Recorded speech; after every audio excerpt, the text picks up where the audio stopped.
Hello, everybody. It's time for a tarot reading. Thank you so much for being here with me today. We have bring love into the situation and a personal issue reaches resolution. Both great cards. Let's draw some tarot cards to find out what this is about.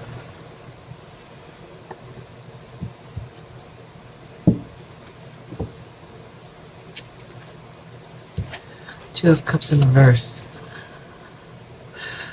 So a relationship has ended for you.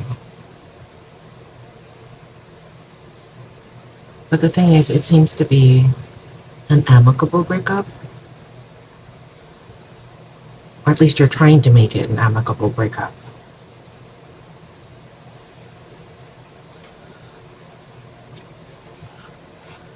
Ten of Swords.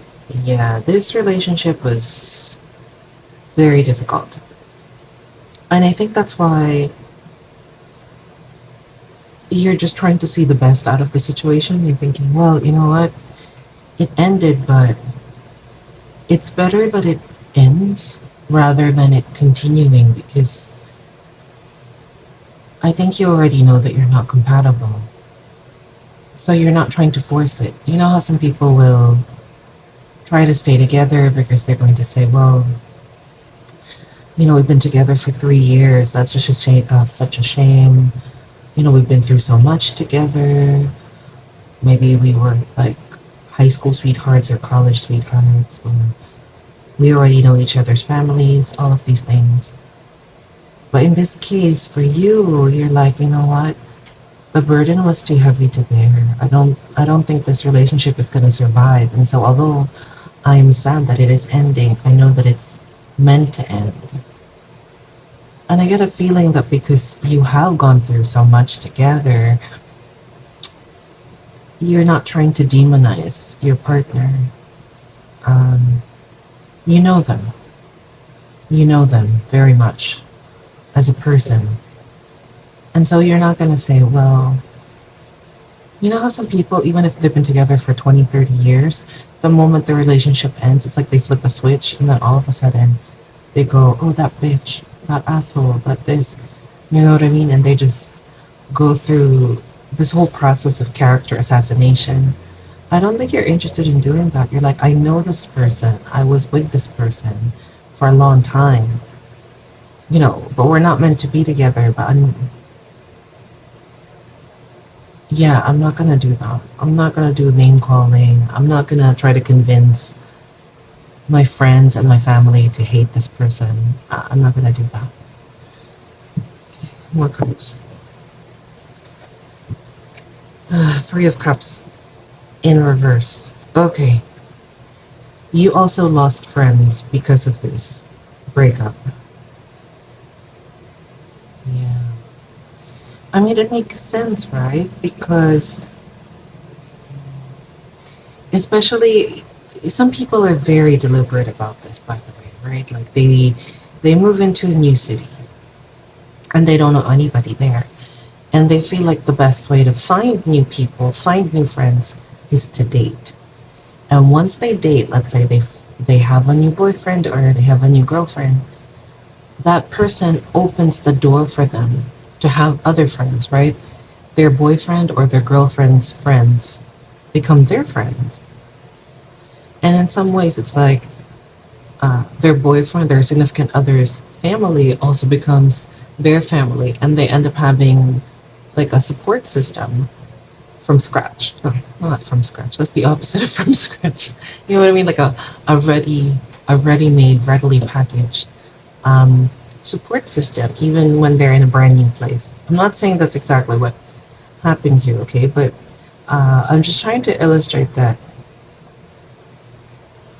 when you have a relationship with a person, just one person, one man or one woman, whatever, if you're in that relationship seriously or for a long time, you end up having like your social networks inter- intertwine and mesh, something like that. So you end up making friends also as a couple. You know how there are some people that some couples only have friends that are also couples? You know what I mean? So once the two of you break up, you don't have access to those people anymore. Yeah. So it's like losing friends, losing a community, losing family, right? I mean, if you called this person's mom your mother in law mom, I mean, for some people, I think it's quite rare they can maintain that connection with them even after the breakup. But for some people, no. And I don't know, like, even when I drew this card, I was already thinking of children. I don't know if you have children with this person, or in my mind, I'm also thinking about stepchildren. I think that's one of the most painful things, right? You, let's say, you start dating a man, and that man has children, and so you end up also being in their lives, right? Depending on how serious you were in the relationship, they could already be calling you mom. You could have been doing all the mom duties, right? You could have seen them through significant milestones because children grow up so fast. Like, let's say you started dating when he was 3, and the child was 3.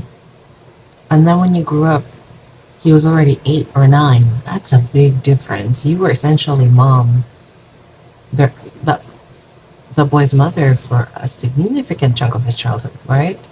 And then you break up, and then that's it. You are no longer in that child's life. And I know that's really painful.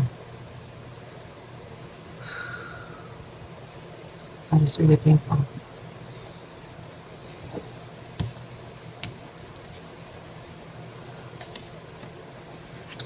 This is making me think of a wedding. What? Why? Whose wedding? Your wedding? Okay, I need clarification. I don't know whose wedding this is. It's a wedding, though.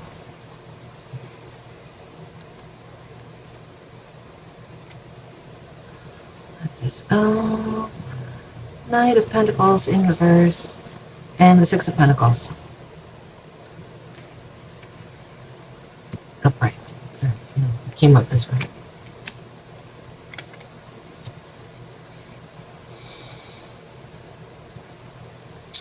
Oh, okay. So Six of Pentacles is talking about generosity, like still being giving, and it's not material wealth in this case. Pentacles does talk about money and career and things like that, but it also talks about domestic things like home related things.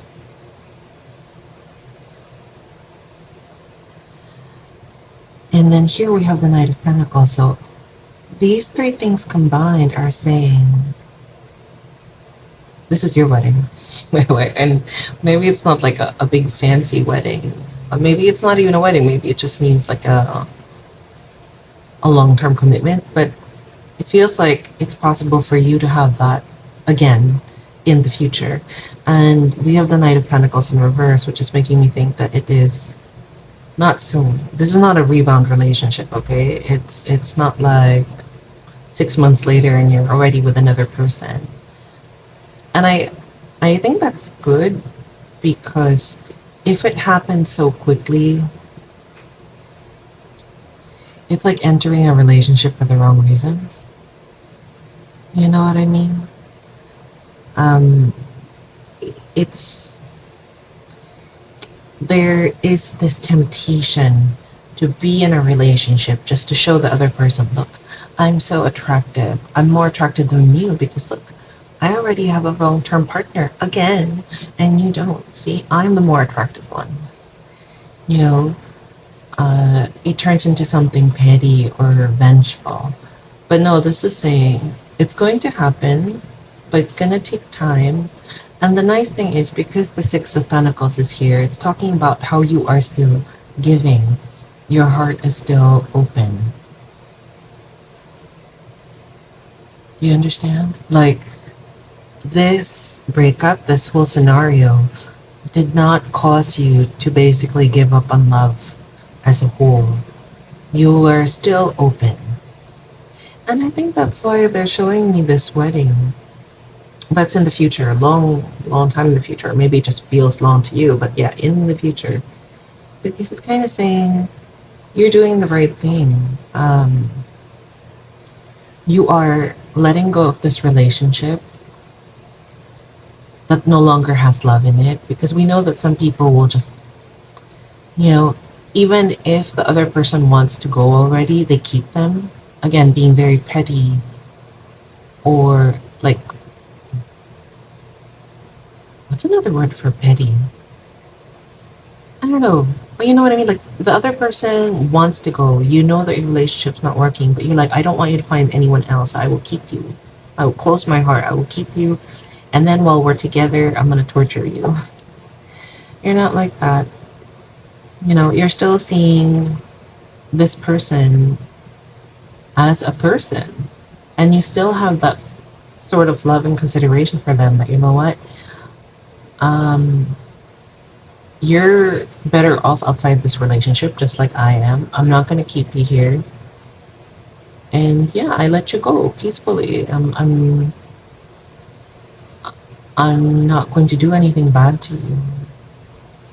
Right? All of a sudden, I'm thinking about, oh no, I had my the last video I uploaded on TikTok was removed for violating community guidelines, and I don't think I even said anything bad in that video. And so I'm like, how do I say what I'm supposed to say? Because it's in my brain.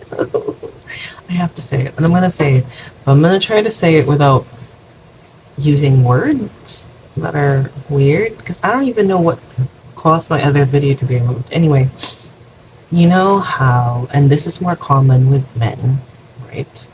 Once they break up with their, female partner, they show the photos that their female partner had sent them back when they were dating. And those photos put her in a compromising position because they are revealing. Okay? Yeah. So some people are like that, right? Once the relationship ends, they are so angry and bitter that they want to seek revenge in many different ways. It doesn't just have to be like that. There are many ways that, oh my gosh, social media is like a gold mine for stories like that, right? Or like, ooh, I watched this video of a woman. Thank goodness she didn't die because she had a peanut allergy and her ex made her breakfast cooked entirely in peanut oil, knowing that she could have an anaphylactic reaction. And that was the day she didn't have her EpiPen on her. Thank goodness she survived that because, yeah, okay? So I'm saying this because you're not like that, thankfully. Okay? And although you lost connections because of the end of this relationship, okay, and I know that was difficult for you, you kept your heart open. You are still willing to give love to people. And that's why you are still able to form a new, loving, meaningful relationship in the future. Might take some time, Knight of Pentacles, but it's gonna happen. That's lovely. Let's draw one last oracle deck for you. Oracle deck card. Yes. Flexibility. Diligence. Yeah, these two cards for you. Okay, what does that mean? I'm gonna start with diligence. You are still doing what you're doing with love. This feels like the Six of Pentacles card kind of confirmed.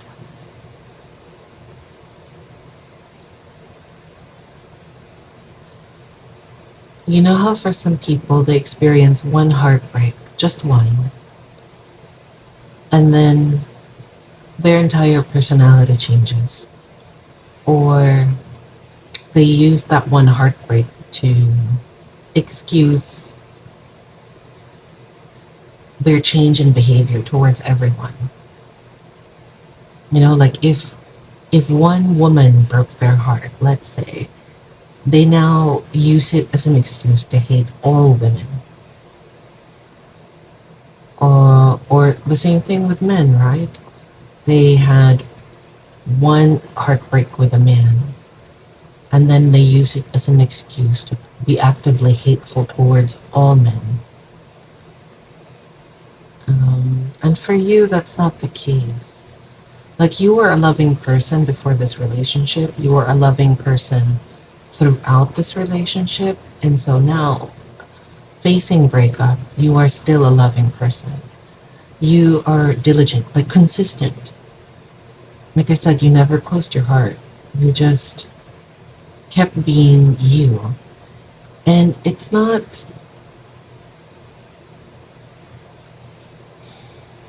in my mind, it's saying like it's not just a personality trait. You know how some people think, oh, you're happy because you're a happy person. That's just your personality. I mean, yes, but also, do you need to have, do you need to make a decision to be happy every single day? Absolutely, right? There are decisions being made. Like, if you are a loving person, what that means is even if people piss you off or do bad things to you, you still make this conscious decision to continue loving them. And I don't mean to the point where they take advantage of you, by the way. No, but I mean, it's different. Even if, like here, this is a breakup, right? But think about it in a different context too. Like, you are loving towards, let's say, your parents or your siblings, right? You're loving to them. But they treat you very badly, okay? You don't want to tolerate that behavior. So let's say you cut them off or you just don't spend a lot of time with them. You're like, okay, I'm going to see you maybe twice a year and then that's it. Can you still be loving to people in that way? Yes, because are you trying to plot revenge on them? No. Are you bad mouthing them to other people? No. Are you like living far away from them, but then hoping that they get sick or the cursing them or something like that, like wishing bad things to happen to them? No. So what does that mean? You actually do still love them. You just don't want them to keep mistreating you. And I think that's still loving. Does that make any sense? I hope so. So you are very consistent in choosing to be a loving, kind person, regardless of the circumstances. And the flexibility here is, yeah, it's kind of like what I said earlier. For some people, their their view of people is very black and white, and their view of situations is also very black and white. They're like, you're either good or you're bad. You're either, let's say, my boyfriend, which means you're good, or you're my ex. We broke up, which means you're bad automatically. There's no in between. Whereas with you realize, well, he was my boyfriend or girlfriend. He's not anymore, or she's not anymore. That doesn't automatically turn them into an evil person. You know, the same thing. Like, you see that this person is an actual person, so they have good traits and they have bad traits, and that's okay. It is that flexibility. It enables you to be kind and loving to them even as the relationship ends. You're a really good person. Yeah, whoever you are, you're a really good person. And I'm so happy that the cards are showing that, even if right now you're not having a good time, you you will have like that happy ending. Just not right now, but it's coming. And it is because you make that decision to always be kind and loving. I'm really, really happy for you. Congratulations. I know that's weird because you're going through the breakup phase right now, and I'm congratulating you on the stuff that's going to happen in the future. But that's how it is. So I want to thank you for spending part of your day with me. I want to thank you for watching this video. If it helped you, please press the like button and consider subscribing too. Okay? Giving me a comment. Thank you, God. Thank you, Lord. Thank you to my angel spirit guides and ancestors. Thank you to my higher self. Thank you to my cards and crystals. Thank you so much once again. Have a great day.